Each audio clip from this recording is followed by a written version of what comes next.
Friends, welcome back to my channel. আজকে চলে এসেছি সরস্বতী প্রতিমানিতে। এই সরস্বতী প্রতিমাটি করেছে আমারই এক বন্ধু। এটি আমার বাড়িতে পূজিত হবে। 1.5 ফুটের একটি প্রতিমা, খুব খুব খুব মিষ্টি এবং খুব সুন্দর হয়েছে। ও সত্যি খুব সুন্দর ঠাকুর ঘরে, একদম পুঙ্খানুপুঙ্খভাবে, ছোট ছোট হাত, খুব সুন্দর।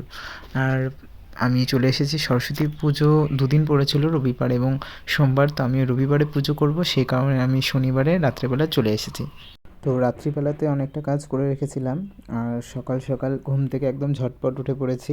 উঠে বিভিন্ন রকমের কাজ আছে জানি, এবং উঠেই দেখেছি মা সকালবেলা সমস্ত বাসনপত্র যা পুজোর থাকে ওগুলো নামিয়ে রেখে দিয়েছে, আর এগুলো আমাকে বাইরে নিয়ে গিয়ে রেখে দিতে বললো। তো আর সকাল সকাল যেহেতু উঠে পড়েছি, মা সমস্ত ঘরটা গুছিয়ে নিয়েছে। তো বেশ ভালোই লাগছিল সকাল সকাল উঠে, ঠান্ডাও লাগছিল। স্নান করতে হবে, আর অন্যান্য কাজ প্রচুর বাকি আছে।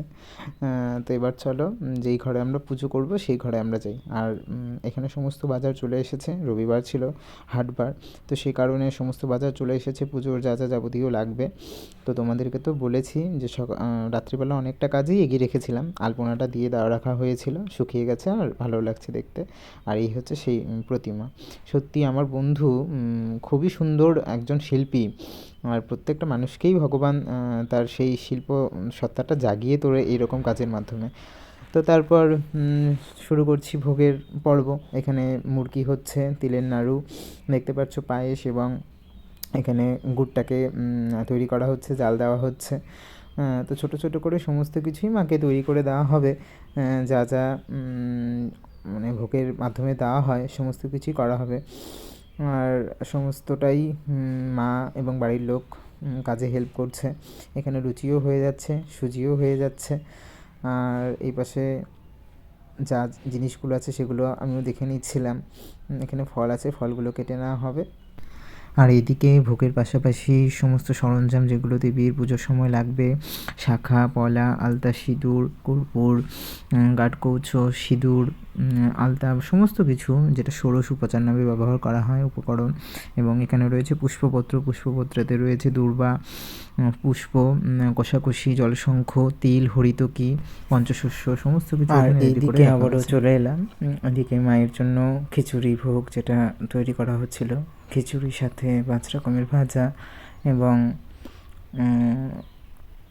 সমস্ত রকমের পঞ্চরত্ন দিয়ে একটা সবজি, সমস্ত কিছু তৈরি করছিল মা। সমস্তটাই সুন্দর করে তৈরি করছিল, আর খুব ভালো লাগছিল দেখতে।